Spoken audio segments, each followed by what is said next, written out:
ಓಂ ವಿಶ್ವಸ್ಮೈ ನಮಃ. ನನ್ನ ಪ್ರೀತಿಯ ಬಂಧುಗಳೇ, ಮುನ್ನ ಮಾಡಿದ ಪಾಪ ಯಾರಾತ ತನ್ನ ಗಂಟು, ಹಾಲಲ್ಲಾದರೂ ಹಾಕು ನೀರಲ್ಲಾದರೂ ಹಾಕು ರಾಘವೇಂದ್ರ. ಹೇಗೆ ನಾನಿರ್ತಕ್ಕಂತಹದ್ದು ಅನೇಕ ರೀತಿಯಾಗಿರ್ತ ಕಷ್ಟಗಳನ್ನು ಅನುಭವಿಸಿದ್ದೀನಿ. ನನ್ನ ಕೈಯಲ್ಲಿ ತಡ್ಕೊಳ್ಳಲಿಕ್ಕೆ ಸಾಧ್ಯವೇ ಇಲ್ಲ. ನೀನು ನೆರಳಿಗಾದರೂ ನೂಕು, ಮುಳ್ಳು ಮೇಲಾದರೂ ನೂಕು ಅಂತಕ್ಕಂತಹ ಸದ್ಭಾವನೆ, ಭಗವಂತನ ಮೇಲೆ ನಂಬಿಕೆ, ಅಚಲವಾದ ನಂಬಿಕೆ ಇಟ್ಟು ನಾವು ಮಾಡಿಬಿಡ್ತೀವಿ.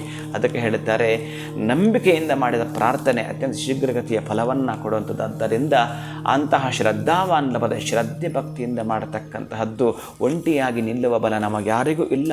ಆ ಭಗವಂತನೇ ಗಂಟುಕೊಂಡರೆ ಬೆಲ್ಲವ ಎನ್ನುವ ಹಾಗೆ ಇವತ್ತು ನೀವು ಮಧ್ವರನ ಕುರಿತು ಪ್ರಾರ್ಥನೆ ಮಾಡ್ತಕ್ಕಂತಹದ್ದು, ಹನುಮನನ ಕುರಿತು ಪ್ರಾರ್ಥನೆ ಮಾಡುವಂಥದ್ದು. ಉಪ್ಪು ಮತ್ತು ಬೆಲ್ಲವನ್ನು ಇವತ್ತು ದಾನ ಮಾಡ್ತೀನಿ ಅಂತಂದರೆ ಗೊತ್ತಿಲ್ಲದೆ ಇರತಕ್ಕಂತಹ ದೋಷಗಳು ಅಥವಾ ಯಾವುದೋ ನಮ್ಮನ್ನು ಆವರಿಸಿರ್ತಕ್ಕಂಥ ಋಣಗಳಿಂದ ಮುಕ್ತರಾಗ್ತೇವೆ ಈ ದಿವಸ.